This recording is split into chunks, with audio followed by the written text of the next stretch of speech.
హంసకథలకు స్వాగతం. అందరికీ నమస్కారం. ఈరోజు హంసకథల్లో అంటే మన తెలివితేటలు అందరికీ ఇస్తాడు భగవంతుడు. దాంతోపాటు సమయస్ఫూర్తి ఉండాలి.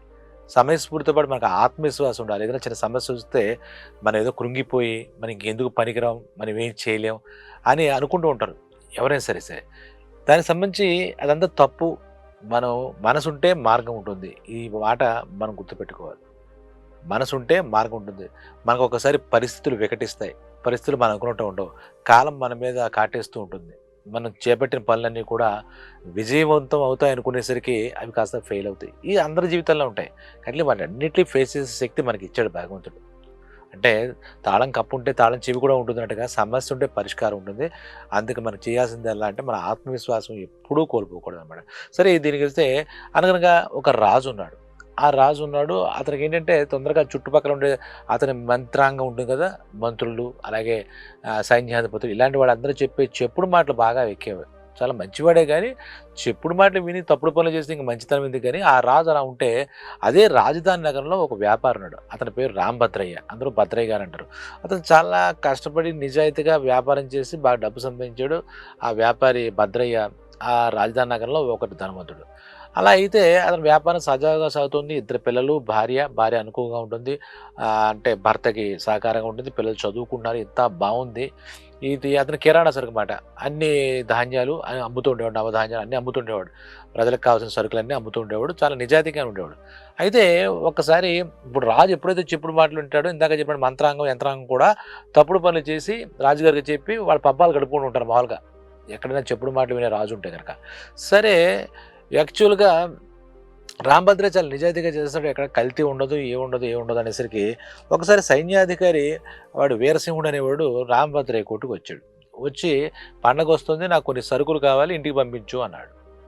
సరే దానిలో ఏముంది, రాంభద్రయ్య ₹1 అవతల వాడి దగ్గర ఎక్కువ తీసుకోడు, అలాగే తక్కువ తీసుకోడు.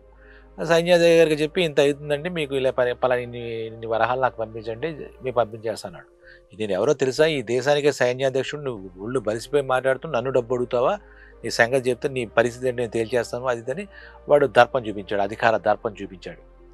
నేను చెప్పేది ఏమిటి, నేను లాభసాటిగానే చేసుకోవాలి కానీ ₹10 నేను నీకు ఎదురు ఎందుకు ఇస్తాను, నీకు ఏ వంకతో ఇవ్వాలి, నీకు నేనే లంచం అడుగుతున్నావా అని ఇతను కూడా రాంభద్ర కంటే నన్ను మాట అంటావా, నేను దేశానికి సైన్యం రాజుగారే నా మాట ఎప్పుడు కూడా కాదనరు, సరే చెప్తాను రాజుగారి నీ సంగతి చెప్తానని చెప్పాడు. రాంభద్ర పెద్ద చెల్లించలేదు. సరే చూద్దాం ఏం జరుగుతుంది. వీడికి ఇస్తే రేపు వీడి మాట రేపు ఇంకో మంత్రి వస్తాడు, ఇలాగ చేస్తే నేను దివాళా తీయాలి తప్పితే నాకు ఎలా అవుతుంది అనుకుని, లేదు చెప్పుకో రాజుగారికి చెప్పుకో అన్నట్టు భద్రయ్య. ఎందుకంటే వాళ్ళ నిజాయితీ ఉంది, వాడికి చేసే ఆత్మవిశ్వాసం ఉంది, వాడు కష్టపడి పైకి వచ్చాడు. ఇంకా అయితే భయపడక్కర్లేదు అనుకున్నాడు, భగవంతుడు ఉన్నాడు అనుకున్నాడు. తర్వాత అనుకున్నంత అయ్యి వీడు రాజు దగ్గరికి వెళ్ళి, మహారాజు దగ్గరికి వెళ్ళి సైన్యాధ్యక్షుడు ఆ వీరసింహుడు ఇలా రాంభద్రయ్య అని బాగా డబ్బు సంపాదించాడంటే అడ్డం తిడ్డంగా సంపాదించాడు. మరి ఎన్ని తప్పుడు పనులు చేశాడు. అయితే ఈ మధ్య వింటుంటే తెలుస్తోంది మన వాళ్ళు చాలామంది చెప్తారు, మనవాడు కూడా చాలా కల్తీ మొదలెట్టేసాడు. ప్రతిదీ కల్తీ పడేది, కొన్న ప్రతి సరుకు కల్తీయే. అలాగే ₹1 సరుకుని దానికి ₹2 అమ్ముతున్నాడు. ఈ ఊర్లో వాడే గొప్పవాడు అన్నట్టుగా చలామణి అవుతున్నాడు. అందులో నన్ను ఎవరు ఏం చేయలేరని అహంకారంతో ఉన్నాడు. నేను పొద్దున్న వెళ్ళాను పరిశీలిద్దామంటే నాతో కూడా అలాగే అడ్డంగా మాట్లాడాడు. ఎవరు చెప్పుకుంటావు చెప్పు అన్నాడు. వాడిని చూస్తే మహాప్రభు మరి ఏదో చేయలేదు, మన ప్రజలందరూ కూడా చాలా ఇబ్బంది పడిపోతారు. ఈ భద్రయ్య అనేవాడు చాలా ఇప్పటికే డబ్బు బాగా సంపాదించేశాడు అనేసాడు. దాంతో రాజుగారికి ఈ సైన్యాధ్యక్షుడు చెప్పినటువంటి మాట చెవికెక్కింది. ఎందుకంటే మొట్టమొదటి చెప్పుకున్నాం, మన చెప్పుడు మాటలు వాడు బాగా వింటాడు.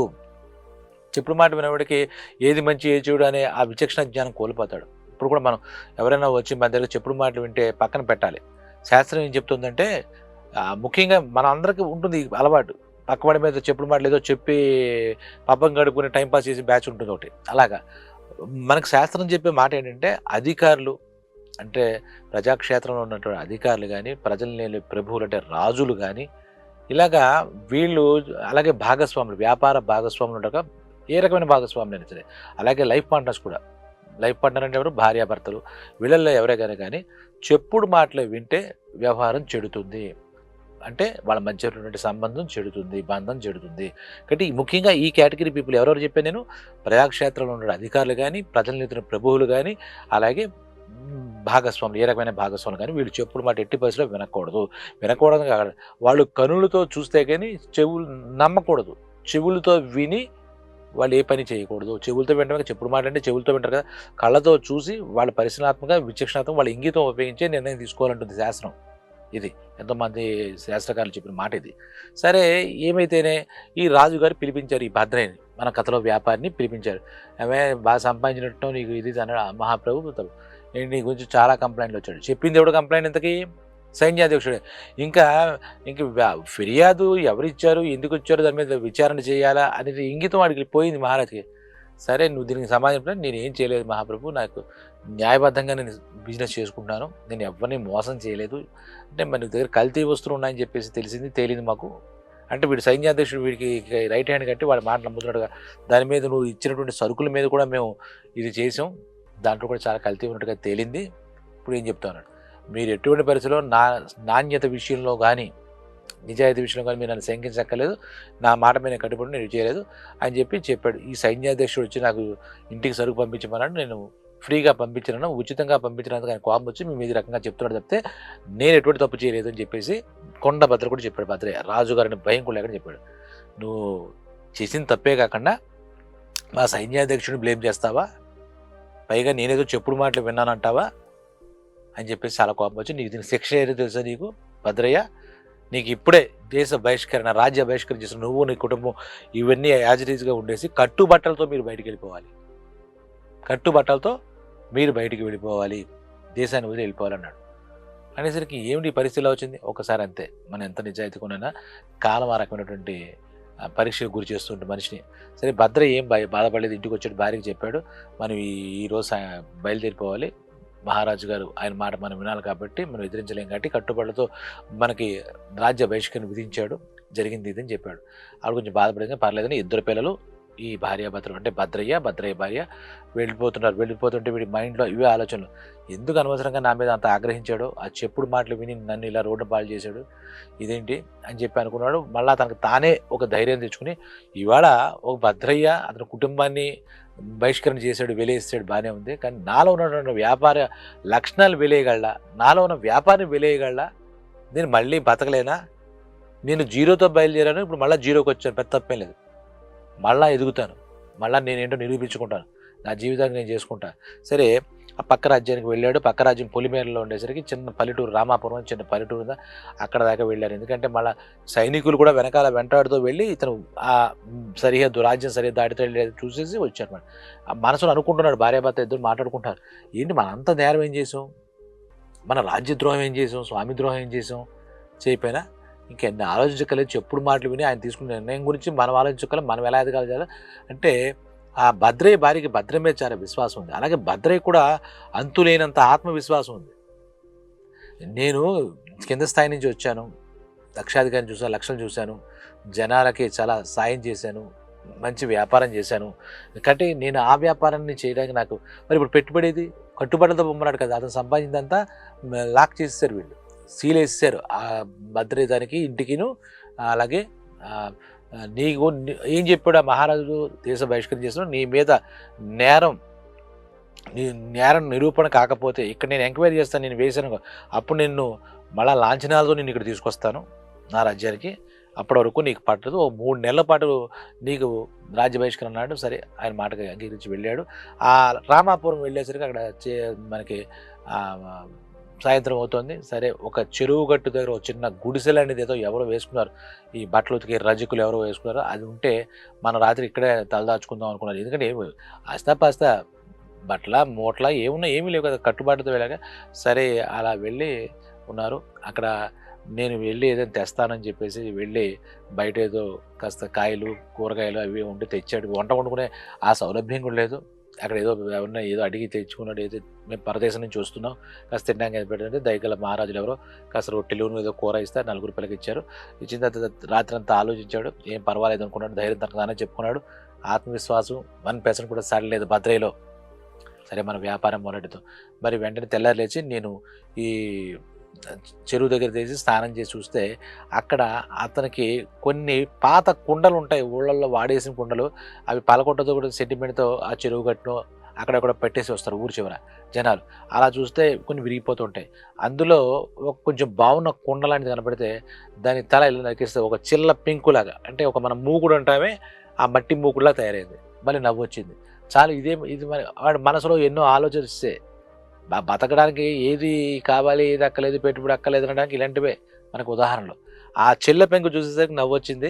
వెంటనే అక్కడ ఉన్నటువంటి 3 రాళ్ళు లాంటివి ఉంటే ఆ రాళ్ళు తీసుకొచ్చి అక్కడ పెట్టాడు. దాని మీద చిల్ల పెంకు చెప్పాడు. మరి దానిలో ఏదైనా మనం వండుకోవచ్చు, చేసుకోవచ్చు అనుకుని భార్యకి చూపించి ఇది ఎలా ఉందన్నాడు. 3 రాళ్ళు ఈ కుండను పగలగొట్టి సగం పగలగొడితే మిగిలిన పెంకు అంటే మూకుడులా ఉంటుంది. కడాయి అంటే అలా ఉంది, మట్టి మూకుడులాగా. ఆ భార్యతో అన్నాడు, సీతమ్మ ఇది ఎలా ఉందన్నాడు. ఈయనకి తెలుసు, ఎందుకంటే భర్త యొక్క దక్షత అంటామే కెపాసిటీ, సామర్థ్యం తెలుసు మాట. తెలిసి ఏదో ఆలోచించడం బాగుందండి అది. ఇంకేవిడ ఏమనలేదు. ఎందుకండి ఇది ఏంటండి అని రకరకాల ప్రశ్నలతో విసిగిస్తారు మామూలుగా. అతని మనసులో ఏముందో ఏమిటో, ఈ 3 రాళ్ళు ఇది ఇలా పెట్టుకో, నేను చెప్తాను విను, నేను చెప్పినట్టు చెయ్యి అన్నాడు. సరే నేను ఊళ్ళోకి వెళ్ళి ఏంటి ఒకసారి ఈ ఊరు ఏమిటి పరిశీలించి వస్తాను అంది. ఆ గుడిసె పక్కనే ఇవి పెట్టుకుంది.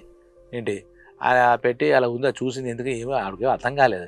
మీరు వెళ్ళండి, ఏం కంగారు పడకండి, మనకి భగవంతుడే ఉన్నాడు, నువ్వు ఏం కంగారు పడకు అంటే పిల్లలకి వచ్చేటప్పుడు ఏం తీసుకురండి అని చెప్పి ఈ ముక్కు పుడకంటాం, ముక్కెర అంటాం ఆడవాళ్ళు పెట్టి ముక్కెర.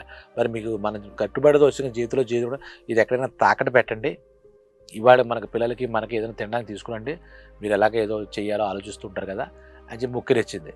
ఈ సహకారం, భార్య ఇచ్చిన సహకారంతో ఇంకా అతని ఆత్మవిశ్వాసం ఎక్కువైంది అనమాట. సరే నేను తెస్తాను సీతమ్మ, నువ్వు జాగ్రత్త, పిల్లలు జాగ్రత్త అని చెప్పి, మాకేం కాదండి చాలా బాగుంది, ఈ ఊరు కూడా అంతా బాగుంది, మేము ఉంటామని చెప్పేసి అనుకుంది. తర్వాత ఈ చెరువు కొంచెం చివరిగా, ఊరి చివరి కొంచెం పెద్ద జనాలు ఏమో వాడుగ్గా ఎవరు రావట్లే, కానీ ఆ పశువుల కాపలు వాళ్ళు వీళ్ళు తిరుగుతున్నారు, కొంచెం కాలక్షేపంగానే ఉంది ఆ సీతమ్మ. ఈయన బయటికి వెళ్ళాడు. ఆ ఊరు చూస్తే కొంచెం మరీ చిన్న పల్లెటూరు కాదు, మరీ పెద్ద పల్లెటూరు కాదు, మధ్యస్థంగా ఉంది. ఆ ఊర్లో అందరికీ వ్యవసాయమే ప్రధాన వృత్తిగా కనపడింది. కానీ వాళ్ళందరికీ పంటలు చేతికొచ్చి పంటలు నూర్చి ధాన్యం అంతా ఇంట్లోకి తీసుకెళ్తున్నారు. ఊరంతా కళకళలాడుతుంది, చాలా స్వాభావికంగా. దాంతో ఓకే, ఈ ఊరు మనకి తిరిగి లేదు, మనకు అచ్చి వస్తుంది, ఈ ఊర్లో మన వ్యాపారం మనం మొదలు పెడుతున్నాం, మనం రాణిస్తాం అని చెప్పాడు. వెంటనే సరే వెళ్ళేసేసి ఆ ముక్కెర తీసుకుని ఎవరి దగ్గర తాకడ పెట్టి ఒక 2 రోజులు విడిపించుకుంటాం, నేను పరదేశం నుంచి వచ్చి కొంచెం డబ్బు అవసరం అని చెప్పి నా భార్య ముక్కు బుడక పెడతా అంటే వాడు ఎంతో ఇచ్చారు. దాంతో ఏం చేశాడు, పిల్లలకు కావాల్సినటువంటి తినుబండారాలు, ఆకలికి సరిపడా పదార్థాలు అవి కొనుక్కుని, వంటగా తయారు చేసిన పదార్థాలు కొనుక్కుని, అక్కడ ఈ ధాన్యం పెడుతుందన్నారు కదా, ఎవరో ఒక రైతుని ఆపి ఈ ముక్కు పుడక ఇవన్నీ కొనుక్కోగా ఒక నాణ్యం ఎంతో, ఒక వరహ ఏదో మిగిలితే ఈ వరహ సరిపడా ధాన్యం ఇవ్వండి అన్నాడు. ఆ పొలం దగ్గర వాళ్ళు అంతా కొలుచుకుంటున్నారు, కుంచాలతో కొలుచుకుని బస్తాలు ఎక్కిస్తున్నారు. ఇదని చూసి జారిపడి ఆ వరహ పర్వాలేదు లేవే తీసుకో అంటే, కాదు ఈ వరహ ఇది మీరు కష్టపడ్డారు, పండించారు, ఈ ధాన్యం అంటే ఈ ధాన్యం ఇచ్చాడు. వాడు ఒక సంచిలో వేసి ఇచ్చాడు, కొంచెం ఇచ్చాడు, తీసుకొచ్చి భార్యకి ఇచ్చాడు. భార్యకి ఇచ్చి ఏంటంటే ఇదే మన వ్యాపారం మొదలుపెట్టేసామన్నాడు. వాళ్ళు తెచ్చినటువంటి పదార్థాలన్నీ తిని, అన్నం తెచ్చుకుంటే ఆ ప్యాకెట్లు తిని, ఏంటండి ఏం చేయాలి, నేనేం చేయాలి, నువ్వు నీ చేతి మీదగా ఉంది మన వ్యాపారం ప్రారంభమవుతుంది, నువ్వే లక్ష్మివి, నీ ముక్కు పూడకే పెట్టుబడి కాబట్టి దీనికి వ్యాపారం కర్త కర్మక్రియ నువ్వే అని చెప్పేస్తే ఆవిడ ఆశ్చర్యపోయిందంటే, ఏం చేయాలని అంటే తెల్లారిలే చెప్తాను అని చెప్పేసి ఆ తెల్లారి లేచిన తర్వాత ఈ ధాన్యం తెచ్చడానికి ఇది ఎందుకు తెచ్చారండి అంతే. ఆవిడకేం అర్థం కాలేదు. అంటే ఈ చిల్ల పెంకు అంత ముందు పెట్టాడు కదా, 3 రాళ్ళు పెట్టించాడు కదా, ఒక పొయ్యిలాంటి చేశాడు కదా, రాళ్ళ పొయ్యిలాగా. ఇక్కడ తెచ్చినటువంటి ఈ వరి ధాన్యాన్ని తీసుకొచ్చి ఇందులో నువ్వు పేలాల కింద చేయాలి, మన పిల్లల్ని అడిగితే ఈ చెట్లు కింద పడినటువంటి ఏదో ఒకటి ఈ కొమ్మలు అవి వస్తాయి కదా, దాంతో కట్టి చెరుగ్గా తీసుకుని, వంట చెరుగ్గా తీసుకుని అంటపెట్టి నువ్వు ఈ దాంట్లో ఈ వరి పేలాలు వేసి పేలాల కింద చేయి. మరి ఎవరు కొంటారు ఇది, ఎందుకండి మనకు ఆహారంగా, నేను చెప్తాను, నీ దగ్గర కస్టమర్స్ నీ దగ్గరికి వస్తాను, నువ్వు ఎవరి దగ్గరికి వెళ్ళక్కర్లేదు, మనసు ఉంటే మారం ఉండదు. ఏమీ ఆవిడ ప్రశ్నించలే, 90 అనుమానాలు వ్యక్తం చేయలే, సందేహాలు వ్యక్తం చేయలే. పిల్లలు పరిగెట్టుకుంటూ ఆడుకుంటూ వెళ్ళి ఆ కింద పడినటువంటి ఆ కొమ్మలు అవన్నీ ఉంటాయి, ఎండు కొమ్మలు అవన్నీ తెచ్చి ఎండు ఆకులు ఇవన్నీ ఇచ్చేసాడు. ఆవిడ చెప్పినట్టుగా కొన్ని తీసుకుని, కొంచెం ఉన్నాయి కదా, 1 కిలో పేలాలు ఆ సగం కుండ చిల్ల పెంకు అంటారు, చిల్ల పెంకు, ఆ చిల్ల పెంకులో వేసి వేగిచ్చింది. తెల్లగా పేలాలు దాన్ని విసిరింది. ఆ పక్కన ఒక సంచి మీద వేసి అలా కూర్చుంది. ఏమిటో చెప్పాడు, ఏం చెప్పి మరి కాదని చెప్పి ఇప్పుడు భద్ర ఏం చేశాడు, ఈ భార్యకి నువ్వు ఇక్కడ ఉండి జాగ్రత్తగా ఉండి ఇలా చెయ్యని చెప్పాడు కదా, వెళ్ళి ఊర్లో పిల్లలంతా రైతులు, ఆ మోతుబర్లు పిల్లలంతా అక్కడ ఆడుకుంటుంటే పేలాలో ఈ పేలాలు, పేలాలో ఈ పేలాలు, వరి పేలాలు, వరి పేలాలు అని అరుస్తున్నాడు. చిన్నపిల్లలు జెహోజాబు చేత ఆయన దగ్గరకొచ్చి ఎక్కడండి, ఎక్కడండి, ఎక్కడ పేలాలు ఎక్కడున్నాయండి అన్నారు. పేలాలు ఎక్కడున్నాయండి, ఎక్కడ దొరుకుతాయండి అదంటే, నీకు చెప్తాను మరి మీకు ఏంటంటే మరి మాకు డబ్బులేమి మాకు మా అమ్మ వాళ్ళు ఇవ్వరండి అంటే, డబ్బులు అక్కర్లేదు. మీరు ఒక గుప్పుడు మీకు ధాన్యాలు గాదెలో ధాన్యాలు నింపుతున్నారు కదా! దాంతో కొన్ని కొన్ని పేలాలు కొంత ధాన్యం తెచ్చుకోండి. తెచ్చుకుంటే మీకు అక్కడ చెరువు గట్టు దగ్గర పేలాల సీతమ్మ అని ఉంటుంది ఆవిడ ఇస్తుంది. నేను చూసొచ్చాను కాబట్టి మీకు కూడా చెప్దామని వచ్చాను అన్నారు. వాళ్ళ పిల్లలు ఎగిరి గంతేసి ఇంటికెళ్ళి అమ్మ మాకు కొంచెం ఒక గుప్పెడు ఈ ధాన్యం కావాలి నాన్న అది ఇది అంటే కొంచెం వాళ్ళు పంట పండిన వాళ్ళు ఉదార స్వభావంగా ఉన్న రైతులు వాళ్ళు ఏం చేస్తారు, ఒక కాస్త పొట్లం కట్టి తీసుకెళ్ళరు. దేనికంటే మేము పేలాలు కొనుక్కుంటాం, ఇది ఇస్తే దానికేం తీసుకెళ్ళంటే అందరికి ఒక సేరు అలాగలాగా 10 మంది 10 పొట్లాలు కట్టిస్తే ఈయన ఏం చెప్పాడు అక్కడ, మీరు అన్ని ధాన్యం ఇస్తే అన్ని పేలాలు మీకు ఇస్తారు, సేరు ధాన్యం ఇస్తే సేరు పేలాలు మీకు ఇచ్చేస్తుంది సీతమ్మ, మంచిది చాలా అని చెప్పాడు. పిల్లలు ఇంకేం ఆలోచన ఇళ్ళకెళ్ళారు. ఇళ్ళకెళ్తే ఆ రైతులంతా పిల్లలు చూసి వాళ్ళ ఆనందం చూసి ఓ సేరు తీసుకెళ్ళు, ఎక్కడ తీసుకెళ్తే వీళ్ళు తీసుకెళ్ళి ఆ సీతమ్మకి ఇస్తే నా భర్త చెప్పిన ఆలోచనలో ఉన్న అంతరార్థం ఇదా అనుకుని దానికి చెప్పాడు కదా, ఇదిగో చెప్పారండి సీతమ్మ మీరేనా అని చెప్పి, పేలాల సీతమ్మ మీరేనా, అవునమ్మా అంటే ఇదిగో సేరు ధాన్యం తెస్తే సేరు పేలాలు ఇస్తాను మాకు తొందరగా ఇవ్వండి అంటే ఆవిడ మళ్ళీ ఇక్కడ ఈ కొంచెంలో మళ్ళీ బియ్యం వీళ్ళు తెచ్చిన పోసుకుని ఈ పాత్రలో సేరు పేలాలు మళ్ళీ కొలిచి వాళ్ళకి ఇచ్చింది. ఇలాగా 10 మంది పిల్లలు ఆయన అక్కడ సెంటర్లో కూర్చొని పిల్లలు ఎక్కడ చూసి తీసుకురండి అలా అందరికీ ఇప్పుడు అప్పటిదాకా వేగించి ఇస్తుంటే ఓహో మా ఆయన చెప్పింది ఇదా, సీతమ్మ నీ చేతు ప్రారంభిస్తారంటే ఇదా అనుకుని ఆనందపడింది. అలాగా వేగించడంలో కూడా ఆవిడ పెద్ద కష్టం లేదు. వంట జరిగేది పిల్లలు ఏరి ఇస్తున్నారు, మంట మండుతోంది, పేలాలు టపటప వేగుతున్నాయి, పిల్లలు కూడా సరదాగా చూస్తున్నారు, అక్కడ నిలబడి చూస్తున్నారు. సేరు ధాన్యం తెస్తున్నారు, కనీసం సేరు అంటే వాళ్ళ చిన్నపిల్లలు చేతితో మోసి సేరు పేలాలు మళ్ళా పొట్టలను కట్టి ఆవిడ చేస్తుంది. ఇలా జరుగుతూ ఉంటే ఆ రోజు సాయంత్రం అయ్యేసరికి బస్తా ధాన్యం వచ్చేసింది ఆవిడకి. వచ్చేసాడు, ఇంటికి వచ్చాడు. సరదాగా చూస్తే ఏమైంది సీతమ్మ నీ వ్యాపారం ఎలా ఉందన్నాడు. మీరుండగా నా వ్యాపారం ఏమిటి, హాయిగా ఉంది అది. అలా చూస్తే ఈయనకి ఏమవుతుందంటే సేరు ధాన్యం ఇస్తుంటే, సేరు ధాన్యం ఇస్తే సేరు పేలాలు ఇస్తాం కదా, ఆ సేరు పేలాలకి 3/4 సేరు అంటే 1/4 పేలాలు వాళ్ళకి వెళ్తే మిగిలిన 3/4 వీడికి లాభం అన్నమాట. అంటే మీకు అర్థమైందా, ఒక సేరు పేలాలు ధాన్యంతో పేలాలు వండితే 4 సేర్లు పేలాలు తయారవుతాయి. పేలాలు అంటే ఉబ్బుతాయి కదా, పాప్కార్న్ పేలాలంటే. ఈ కాలం పిల్లలకు తెలియకపోవచ్చు పేలాలంటే పాప్కార్న్. అలాగే వాళ్ళ దగ్గర సేరు ధాన్యం తీసుకుంటుంది, మారుగా వాళ్ళకి ఇచ్చేది అవుతుంది. ఎంత వస్తుంది, 1/4 సేరు అవుతుంది, 1/4 ఇస్తుంది మేడం. అలా ఇవ్వడంలో 3/4 ధాన్యం. అలాగా ఒక బస్తా ధాన్యం ఆయన సంపాదించాడు ఆ రాత్రికి. కష్టపడింది ఇది ఓన్లీ చిన్న ఆలోచన, ఎక్కడ కూడా పెట్టుబడి ఏముంది. అలా ఒక 3-4 రోజులు చూసరికి 3-4 బస్తాలు వచ్చాయి ధాన్యం. ఈయన రూపాయి పెట్టుబడి ఉందా, ఏమీ లేదు. సరే భార్య ఇచ్చిన మొక్కుపొడి కదా విడుదల చేశాడు. ఆ ధాన్యం ఒక 10 బస్తాలు వచ్చింది ధాన్యం. మిల్లి దగ్గరికి వెళ్ళి 10 బస్తాలు ధాన్యం ఉందంటే వాళ్ళు ఏదో కిమ్మత కట్టి ఇచ్చారు, డబ్బు ఇచ్చారు, ఒక 1000 రూపాయలు ఎంతో. అది తీసుకున్నాడు. దాంతో కూడా సీతమ్మ నీ పేలాల సీతమ్మ నీ పేరు సార్థమవుతుంది. ఇలా చేస్తుంటే ఆవిడ సింపుల్గా అది ఈ ధాన్యం పండే రోజు కదా, ప్రతి ఒక్కళ్ళు ఆ పేలాలు చాలా రుచికరంగా ఉన్నాయి. ఎందుకంటే అందులో వేయవలసినటువంటి ఉప్పు, మసాలా, పసుపు అన్నీ వేసి, నెయ్యి అన్నీ వేసి చాలా సమయస్ఫూర్తిగా ఆవిడ చేస్తుంది. రోజు రోజుకి ఆవిడలో కూడా ఆ కాంక్ష పెరిగి, వ్యాపార కాంక్ష, లాభకాంక్ష చేస్తుంది. ఎక్కడ ఏమి మోసం లేదు, ఇది లేదు. అనతి కాలంలోనే ఈయన ఈ ధాన్యం బస్తాలు సేకరించుకోవడం, ఫ్యాక్టరీలో ఒక రకంగా బియ్యం వ్యాపారం మొదలెట్టేశాడు. ఇక్కడ వస్తుంది బియ్యం. ఈయన పండించట్లేదు, ఈయన రైతు కాదు, ఈయన పెట్టుబడి లేదు, ఈయనకి పొలం లేదు, ఈ ఊరికి కొత్త, ఈయన దగ్గర ఏమీ లేని పరిస్థితిలోంచి ఈ ధాన్యం నూర్చి కుప్పలు ఇంటికి వెళ్ళి వాళ్ళు కూడా ఏంటంటే ఎవరు అనుమానించలేదు. పిల్లలు వచ్చి అంత ధాన్యం పండితే ధాన్యం ఉంటే కిలో సేరు ధాన్యం పిల్లలకి ఇవ్వడం ఆశ్చర్యం. ఏదో కొనుక్కుంటారు పిల్లలు, పిచ్చి పిల్లలు అనుకుంటున్నారు వాళ్ళు. అలాగా ఒక నెలలోనే అతను స్థిరపడిపోయాడు, ఆ ఊళ్ళో పెట్టాడు. ఇక 3 నెలలు వచ్చేసరికి ఈ వ్యాపారం ఇంకా వృద్ధి చెంది ఆ ఊరికే ఒక పెద్ద ధాన్యం వ్యాపారి అయిపోయాడు. ఎంత స్పీడ్గా ఉందో చూడండి గ్రోత్. అంటే మన సంకల్పానికి, మన ఆలోచనకి అమల్లోకి పెట్టగలిగితే ధైర్యం చేసి, మామూలుగా ఏమంటారు, మమ్మల్ని వెలేసారు, మేము బతకడం ఎలాగా, మనం ఏం చేద్దాం అని ఆలోచనతో మనకి ఇబ్బంది పడుతూ ఉంటారు అందరూ కూడా. ఇతను అలా చేయలేదు భద్రయ్య. అదే అంటారు, అంటే మనకి అంటే ఎలాగా అంటే ఎవరు ఉపకారం చేయలే, ఎవరిని చేయి చాచలే, ఎవరిని ఏమీ చేయలేదు. ఇక్కడ చేసింది కాలం ఏ రకంగా మనుషుల మీద కక్ష పెడుతుందో కాలం కూడా అదే విధంగా సహకరిస్తుంది. విధి వంచించిన కూడా విధి నిన్ను పైకి కూడా ఎత్తుతుంది. విధి అదే విధి. భగవంతుడు నిన్ను పరీక్ష పెట్టంగా భగవంతుడే నిన్ను పాస్ చేస్తాడు, ముందుకు తీసుకెళ్తాడు. ఇది తెలుసుకున్న తర్వాత సీతమ్మ మీద ఆ 3 నెలలు అయిపోయింది అక్కడ ఆ రాజ్యంలో. గమనించాడు. గమనిస్తే ఆ ఊరి ప్రజలంతా భద్రగా చాలా దేవుళ్ళని మనిషి అండి, ఆయన ఎప్పుడు కల్తీలు చేయలేదు, అవమానం చేయలేదని ఆ రాజధానిలో ప్రతి ఒక్కడు చెప్పాడు. మేం కథని కొంటాం, ఏం జరిగిందిరా అని వ్యవహారం అనేది సైన్యాధ్యక్షుడు ఈ రకంగా లంచం అడిగాడు, ఆయన ఇవ్వను అని నిజాయితీగా ఉన్నందుకు మీకు చెప్పుడు మాట చెప్పాడు, మీకు అతని దగ్గర అవ్వడంతో మీరు చెప్పారని చెప్పి ప్రజలందరూ నిర్భీతితో నిర్భయంతో ఆయన చెప్పేశారు.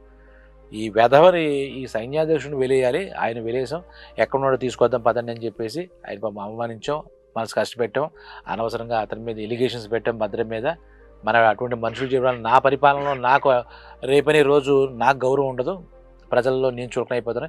వెళ్ళాడు భద్రయ్య. ఆ రామాపురంలో ఒక పెద్ద వ్యాపారం, రైస్ మిల్ వ్యాపారం, ఆ రైసు ధాన్యం వ్యాపారం చేసి ఇక్కడ ఎలా ఉన్నాడో కించిత్ కూడా తేడా అంత గౌరవంగా ఆ ఊరి ప్రజలు ఆ 3 నెలలకి దగ్గర అయిపోయాడు. భద్రయ్య గారు అంటున్నారు, చాలా నిజాయితీగా బియ్యం వ్యాపారం చేస్తున్నాడు అన్నాడు. అందరూ వచ్చి ఈయన దగ్గర తీసుకున్నారు. చూసి రాజుగారు వచ్చేసరికి ఏమండి ఏంటి ఇలా వచ్చారు మహానుభావ అన్నాడు భద్రయ్య.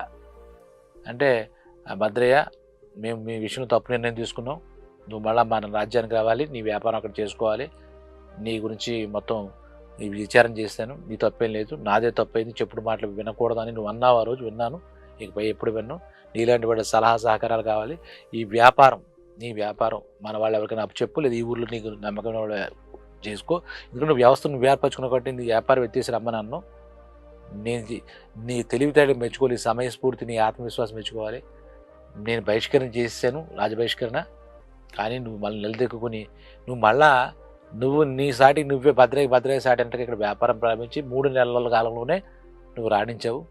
నీ గురించి వింటుంటే చాలా ఆనందంగా చాలా ఆశ్చర్యంగా ఉంది.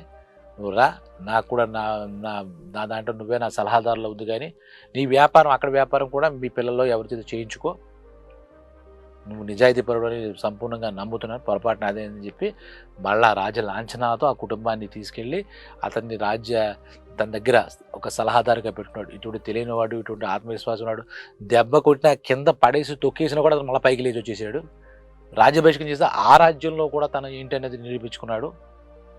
ఇలాంటి వాళ్ళని మనం వదులుకోకూడదు అని చెప్పి ఆ రాజనాథుని తీసుకెళ్ళి అతనికి గౌరవ మర్యాదలు ఇచ్చాడు. అతను ఆ విధంగా భద్రయ్య ఆ దేశాలలోనే ప్రతి ఒక్కరికి కూడా ఒక ఆదర్శం అయ్యాడు అనమాట. అంటే ఏంటి ఇక్కడ ఆదర్శం ఎందుకు అయ్యాడు? చిల్ల పెంకు అతనికి పెట్టుబడి, బయటపడేసిన పాత కుండ తాలూకా చిల్ల పెంకు 3 రాళ్ళు చూసుకోండి. చిల్ల పెంకు ఎందుకు పని చేస్తుంది? పనికిరాని పాత కుండలు అక్కడ పడేసారు, ముక్కలు చెక్కలు అవుతాయి, కానీ ఆ చిల్ల పెంకు కూడా అతను ఉపయోగించుకుని అతను తన సమయస్ఫూర్తితో తన తెలివితేటలతో ఎక్కడా కూడా పరిస్థితులకి చెలించకుండా అవమానంగా ఫీల్ అవ్వకుండా మళ్ళా మనం మన జీవితం మామూలుగా వాడు బహిష్కరించడం ఆ విషయాలు ఎక్కడ ఆలోచించలేదు, మనం మళ్ళా ఎలా కమౌట్ అవ్వాలి, ఈ పరిస్థితి నుంచి ఎలా బయటకు రావాలి, మనం ఎలా బతకాలి, మన కుటుంబాలు అలా ఆలోచించాడు భద్రయ్య. కాబట్టి జీవితంలో ప్రతిదానికి మనం చెలించిపోతూ ఉంటే ముందుకు వెళ్ళలేము. ఇందులో అతను తప్పు కూడా ఏం లేదు, నిజంగా ఏ తప్పు చేయకుండానే ఆ రాజు ఏదో విన్నాడు చేశాడు, అతను శిక్ష విధించాడు ఈ కథలో. అలాగే మనం కూడా మనకు తెలియకుండా ఒకసారి మనం కొన్ని ఇబ్బందులు పాలవుతుంటాం, ఇక్కట్లో పాలవుతుంటాం. మనమేంటి మహారాజులు కూడా అవుతుంటారు, కొన్ని చూస్తూ ఉంటే చరిత్రలో ఎన్నో మనం వింటూ ఉంటాం. కాబట్టి ఆత్మవిశ్వాసం ఎప్పుడూ కూడా సడలకూడదు. అలాగే ఏ చిన్న అవకాశమైనా కూడా క్రైసిస్ మేనేజ్మెంట్ అక్కడ ఏదైనా ఇబ్బంది వచ్చినప్పుడు ఇంకా స్పీడ్గా మనం ఆలోచించి మనం నిజాయితీగా ఏం చేయాలి, నిర్భీతితో ఏం చేయాలని మన మైండ్కి ఇస్తే ఆ మైండ్ ఆటోమేటిక్గా మనకి ఏం చేయాలని మనం ఒకసారి మైండ్ ఎడితే అదే మనకి ఇస్తుంది. అందుకే అంటారు మన సంకల్పం దీక్ష దృఢంగా ఉంటే, సంకల్ప దీక్ష, మనం ఎంతటి ఇబ్బందిని ఎదుర్కోవచ్చు, ఎంతటి విజయాన్ని సాధించవచ్చు. ఇది మన భద్రయ్య కథ చెప్పినటువంటి సారాంశం. సో మనందరం కూడా ఆ చిల్ల పెంకి ఎక్కడైనా దొరుకుతుందిగా, అన్నీ కోల్పోయినా కూడా చిల్ల పెంకు భగవంతుడు అక్కడ పెట్టాడు, ఒక ఆలోచన నువ్వు బ్రెయిన్లో ఇచ్చాడు. దాన్ని సీతమ్మ తన పరివారం అంతా కూడా సహకరించారు. పిల్లలు ఆ చితికిలు అవి తెచ్చారు, ఆవిడ పేలాలు వేకిచ్చింది. ఆ విధంగా భద్రయ్య కథ అద్భుతంగా మలుపు తిరిగి విజయవంతమైంది. విన్నారు కదా. ఇటువంటి మరో కథతో మళ్ళీ మీ ముందుకు వస్తాను. ఈ స్ఫూర్తిదాయకమైన కథలు, ప్రేరణాదాయకమైన కథలు మీరు 10 మందికి చెప్పండి, అలాగే మీరు సబ్స్క్రైబ్ చేసుకుంటే సంతోషం. ఇది మీరు చేసుకుంటే అలాగే మీ కథలు కామెంట్ రూపంలో మీ ఫీడ్‌బ్యాక్ కూడా ఇవ్వండి. 10 మందికి షేర్ చేయమని విజ్ఞప్తి చేస్తూ సెలవు మీ పరమహంస.